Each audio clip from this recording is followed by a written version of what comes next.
2016 கிட்டத்தட்ட முடிய போதுங்க. ஆமாங்க, நம்ம இப்ப எல்லாருமே டிசம்பர்ல இருந்து வந்துட்டு இருக்கோம். இப்போதைக்கு திரையுலகத்துல இருக்க எல்லா மனசுலயும் ஒரே ஒரு கேள்வி தாங்க வந்துட்டு இருக்கு. 2016ஓட கனவு கண்ணி யாரு? இந்த கேள்விக்கான பதில் தான் வந்துட்டு இப்ப நிறைய பேர் மனசுல ஓடிட்டு இருக்கு. பல பேர் வந்துட்டு கீர்த்தி சுரேஷ் தான் வருவாங்க அப்படின்னு சொல்லிட்டு இருக்காங்க.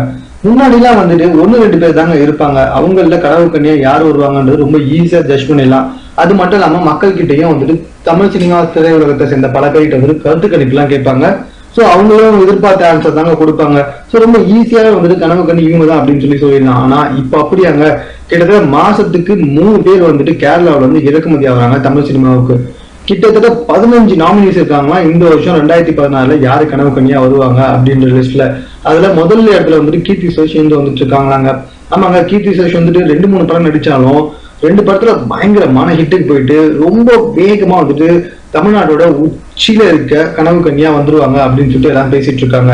ஆனா மஞ்சிமா மோகன் வருகைக்கு அப்புறமா கீர்த்தி சுரேஷை விட மஞ்சிமா மோகன் ரொம்ப யங்கா இருக்கிறதுனால அவங்கதான் கனவு கண்ணியா இருப்பாங்க அப்படின்னு சொல்லிட்டு பல பேர் பேசி வந்துட்டு இருக்காங்க. சரி, மேலும் வந்துட்டு பழைய ஆட்கள்லாம் என்ன ஆச்சு அப்படின்னா, ரொம்ப பழைய ஆட்கள்லாம் எதுவும் கிடையாதுங்க. நான் பழைய ஆட்கள்னு சொன்னது இவங்களுக்கு முன்னாடில இருந்தே இருக்க நயன்தாராவையும் த்ரிஷாவும் இருந்தாங்க. நயன்தாராவுக்கும் த்ரிஷாவுக்கும் கிட்டத்தட்ட 35 வயசு எல்லாம் தாண்டி போயிடுச்சு. சோ அதனால அவங்க 2 பேர் கனவு கண்ணியா வரதுக்கு வாய்ப்பே இருக்காது அப்படின்னு சொல்லி பேசிட்டு இருக்காங்க. மத்தபடி இருக்க இந்த ஸ்ரீதிவ்யா, அதுக்கப்புறமா லட்சுமி மேனன், இவங்களுக்கு எல்லாம் வந்துட்டு அந்த அளவுக்கு இன்னும் வளரவே இல்லை. அதனால வந்துட்டு கண்டிப்பா இவங்களும் கனவு கண்ணியா வர முடியாது அப்படி இப்படின்ட்டு பல கருத்துக்கள் வந்துட்டு எல்லாரும் வாயிலே சொல்லிட்டு இருந்தாங்க. சரி, ஓகே, இதை வச்சு ஒரு கருத்து கணிப்பு நடத்திடலாம் அப்படின்னு சொல்லிட்டு பல பேர் முடிவெடுத்திருக்காங்க.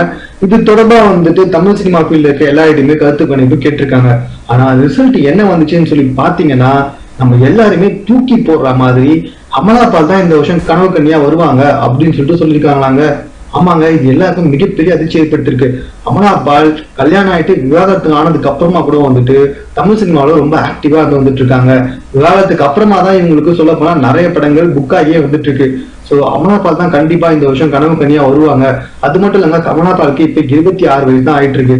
சோ கண்டிப்பா இன்னும் ஒரு 10 வருஷத்துக்கு அமலாபால் தான் தமிழ் சினிமாவில அசைக்க முடியாத இடத்துல இருந்து வந்துட்டு இருப்பாங்க அப்படின்னு சொல்லிட்டு பல பேர் அமலாபாலுக்கு தான் சப்போர்ட் பண்ணி சொல்லியிருக்காங்கன்னா பாத்துக்கோங்களேன்.